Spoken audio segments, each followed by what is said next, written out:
নমস্কার বন্ধুরা, শুভ রথযাত্রা উপলক্ষে আমি আজকে জগন্নাথ দেবের 56 ভোগের মধ্যে প্রিয় একটি ভোগ খাজা, সেটাই আপনাদের সঙ্গে শেয়ার করলাম। ভালো লাগলে অবশ্যই লাইক, শেয়ার ও কমেন্ট করবেন ও আমার পাশে থাকবেন। আমি তার জন্য প্রথমে দুটো পাত্র নিয়ে নিয়েছি, একটা বড় আর একটা ছোট। এই ছোট বাটিটা দিয়ে আমি ময়দাটা মেপে নেব। আমি এই বাটির মাপে 2 বাটি ময়দা নিয়ে নিচ্ছি। আমি খুব সহজ পদ্ধতিতেই আপনাদের এই খাজা রেসিপি শেয়ার করলাম, আপনারা অবশ্যই ফলো করুন। আর সেই একই বাটির মাপে আমি হাফের একটু বেশি পরিমাণে গলানো ঘি নিয়ে নিয়েছি। ঘিটাকে আমি অল্প অল্প করে দিয়ে ময়দাটাকে 10 মিনিট ধরে শুকনো ময়াম করে নেব। খুব ভালোভাবে যত ময়ামটা করা যাবে তত খাজাটা ভালো হবে, নরম হবে এবং খাস্তা হবে। আস্তে আস্তে 2বারে 3বারে আমি ঘিটা দিয়ে খুব সুন্দরভাবে 10 মিনিট ধরে শুকনো ময়দাটাকে ময়াম করলাম। আপনারা দেখে অবশ্যই বুঝতে পারছেন। তারপর আমি অল্প অল্প করে জল দিয়ে সাধারণ মিডিয়াম রুটি পরোটার মতো একটা ডো তৈরি করে নেব। খুব বেশি শক্তও নয়, আবার খুব বেশি নরম নয়, মিডিয়াম ডোটা তৈরি করে নিয়ে আমি 10 থেকে 15 মিনিটের মতো ঢাকা দিয়ে রেস্টে রেখে দিলাম। তারপর আমি 2 বাটি ময়দার জন্য 1.5 বাটি চিনির রস তৈরি করে নেব। তাতে দিয়ে দিচ্ছি সামান্য পরিমাণে জল। রসটা একদম ঘন আঠালো হবে, কিন্তু একতার হবে না। আপনারা ভালো করে দেখুন, দেখলেই বুঝতে পারবেন যাতে রসটা কতটা ঘনত্ব আসবে। রসটা অবশ্যই ঘন হবে, কিন্তু একতার হবে না। তার আগেই গ্যাসটা বন্ধ করে দিতে হবে। আপনারা যারা যারা আমার ভিডিওগুলো ফলো করেন তারা অবশ্যই বুঝতে পারেন যে আমি খুব সহজভাবে রেসিপিগুলো আপনাদের সঙ্গে শেয়ার করি। আপনারা অবশ্যই ভালো করে দেখলে সকলেই বুঝতে পারবেন। আর ভালো লাগলে অবশ্যই আমার পাশে থাকবেন আর আমার চ্যানেলটিকে সাবস্ক্রাইব করবেন। আজকে শুভ রথযাত্রা, জগন্নাথ দেবের দিন, সেই জন্যই আমি আজকে এই রেসিপিটা তৈরি করে আপনাদের সঙ্গে শেয়ার করলাম। তারপর চিনিটা রসটা যখন ঠান্ডা হয়ে যাবে তখন অনেক সময় চিনি দলা পাকিয়ে যেতে পারে, সেই জন্য আমি সামান্য লেবুর রস তাতে দিয়ে দিলাম। দিয়ে ভালো করে নেড়েচেড়ে নামিয়ে ঢাকা দিয়ে রেখে দিলাম। তারপর যে ময়দার ডোটা আমি রেস্টে রেখেছিলাম সেটা আরেকটু ভালো করে মেখে নিলাম। নিয়ে এর থেকে 4টে লেচি আমি কেটে নিলাম। আমি একটু বড় বড় আকারের লেচি কেটে নিচ্ছি। 4টে রুটি হবে, সেটার থেকে আমি খাজাটা তৈরি করে দেখাবো। আপনারা এত বড় সাইজের বেলতে অসুবিধা হলে বা জায়গা ছোট থাকলে আপনারা আরও ছোট ছোট লেচি তৈরি করে রুটিগুলো একে একে বেলে নেবেন। আমার মনে হয় এই পদ্ধতিটা খুব সহজ। আপনারাও অবশ্যই তৈরি করলে এই পদ্ধতিতে তৈরি করে দেখবেন, আপনাদেরও খাজা খুব ভালো হবে এবং আপনাদেরও খাজা বেলবার সময় কোনো রকম সমস্যা হবে না। আর একটা লেচি করে বড় করে বেলতে চাইলে অনেক সময় আমাদের বেলার জায়গার সমস্যার জন্য অনেক সময় অনেক রকম সমস্যা হয় এবং খাজাটা ভালো তৈরি হয় না। এইভাবে দেখুন আমি একে একে সবকটা রুটি বেলে নিলাম। রুটিটা বেলার সময় কোনো রকম টেরা বেঁকা হলে কোনো রকম সমস্যা হবে না, কেননা পরে যখন আবার সবগুলো একসাথে করা হবে তখন সব ঠিক হয়ে যাবে। আমার এটা লাস্ট রুটিটা আমি বেলে নিয়ে তার উপর দিয়ে দিচ্ছি পরিমাণ মতো ঘি। আপনারা অবশ্যই ঘিটা ব্যবহার করবেন, তেল দিলে অতটা সুন্দর হবে না। তারপর ঘিটাকে ভালো করে হাতের সাহায্যেই চারিদিকে মাখিয়ে নিয়ে আবার ময়দা দিয়ে সেটাকেও ভালো করে মাখিয়ে নিলাম। মাখিয়ে নিয়ে তার উপর থেকে একটা রুটি আমি বসিয়ে দিলাম। বসিয়ে দিয়ে একটু ছোট বড় থাকতে পারে, সেটাকে আমি হাতের সাহায্যে টেনে টেনে সমান করে নিচ্ছি। ময়দা রুটি আপনারা সকলেই জানেন তুলে অন্য জায়গায় রাখতে গেলে অনেকটা ছোট হয়ে যায়, যেহেতু ময়দাটা রবারের মতো হয়। তারপর তার উপর থেকেও আবার ওই একইভাবে ঘি ময়দা সব কিছু দিয়ে লাস্ট পার্টেও আমি ঘি ময়দা সব কিছু ভালো করে মাখিয়ে হাতের সাহায্যে একটু চেপে চেপে সমান করে নেব, যাতে রোলটা করবার সময় খুলে না যায়। আপনারা অবশ্যই ভালো করে দেখুন আমি কিভাবে এই জিনিসটা রোলটা করে নেব। তারপর চারদিক থেকে ধরে খুব টাইটভাবে রুটিগুলোকে রোল করে নিতে হবে, যাতে একদম পাকটা নষ্ট না হয়ে যায়।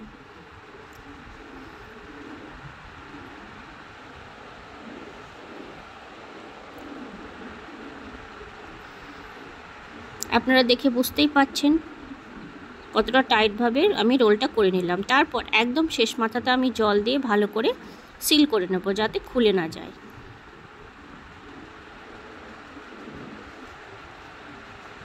লাস্ট কাজটা খুব ভালো করে সিল করে নিতে হবে, না হলে কাটবার সময় সব পিছন দিক থেকে খুলে যাবে। তারপর সমান মাপের আমি খাজাগুলো কেটে নিচ্ছি। আমি সাইডেরটা বাদ দিচ্ছি না, সাইডেরটা থেকেও আমি তৈরি করে নেব। তারপর একদম পাতলা পাতলা আকারে আমি খাজাগুলো কেটে নেব। আমার এই 2 বাটি ময়দা থেকে 15 পিস খাজা তৈরি হবে। আমি একটু বড় বড় আকারের খাজা তৈরি করছি, আপনারা বেললে অবশ্যই বুঝতে পারবেন। তারপর ওর থেকে এক এক নিয়ে আমি সমস্ত খাজাগুলো আগে বেলে নেব। খাজা বেলবার সময় একদম আলতো হাতে বেলতে হবে, খুব বেশি জোরে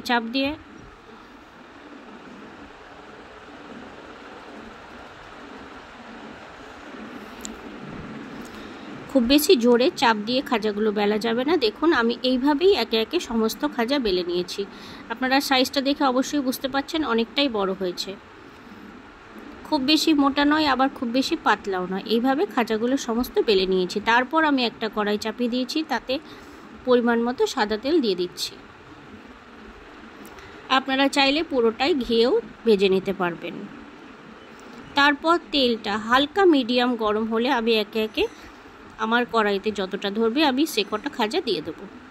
দেখুন খাজাগুলো দিয়ে দেওয়ার পর এইভাবে নিজে থেকে এক এক করে যখন ভেসে উঠবে তখনই আপনারা অবশ্যই নাড়াচাড়া করবেন, না হলে খাজাগুলো যতক্ষণ পর্যন্ত উপর থেকে ভেজে না উঠবে ততক্ষণ যদি আপনারা খুন্তি দিয়ে নাড়াচাড়া করান তাহলে খাজাগুলো নষ্ট হয়ে যাবে আর ক্রিস্পি বা সুন্দর রসালো হবে না। এইভাবে আস্তে আস্তে সমস্ত খাজাগুলো আমি ভেজে নেব, কিন্তু আঁচটা অবশ্যই লো মিডিয়াম থাকবে।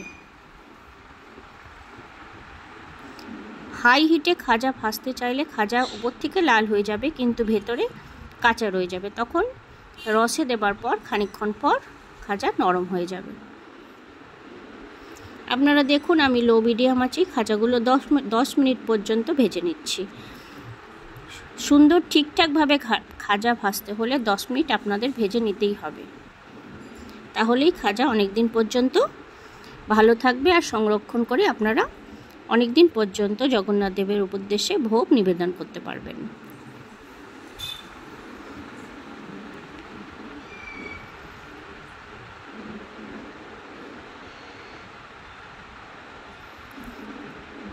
দেখুন এইভাবে আমি একে একে আমার যতগুলো খাজার তৈরি হয়েছিল সমস্ত খাজা ভেজে নিচ্ছি।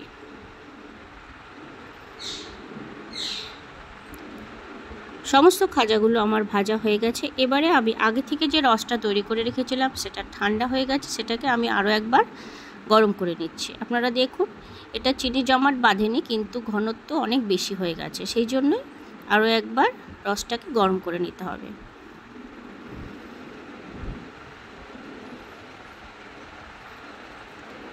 রসটা গরম করে আমি নামিয়ে নিলাম। এবারে আমি একে একে খাজাগুলো রসে 2 থেকে 3 মিনিট পর্যন্ত ভালো করে উপর নিচ পর্যন্ত ভালো করে রসে চুবিয়ে নেব।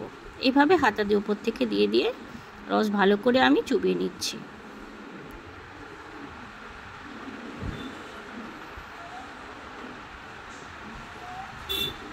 আপনারা যদি আরও মিষ্টি পছন্দ করেন তাহলে আরও বেশিক্ষণ পর্যন্ত রসে এটা রেখে দিতে পারবেন।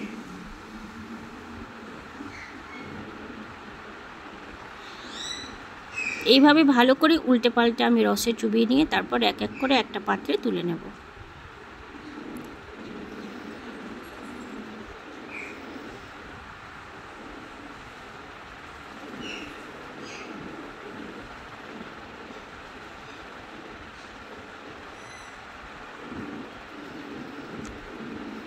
এইভাবেই আমার সমস্ত খাজাগুলো রসে চোবানো হয়ে গেছে। এবারে আমি একটা পাত্রে জগন্নাথের উদ্দেশ্যে নিবেদন করব। আমার এই ভিডিওটা ভালো লাগলে অবশ্যই লাইক শেয়ার ও সাবস্ক্রাইব করবেন ও আমার পাশে থাকবেন। আর ভালো লাগলে অবশ্যই কমেন্টে জানাবেন। জয় জগন্নাথ।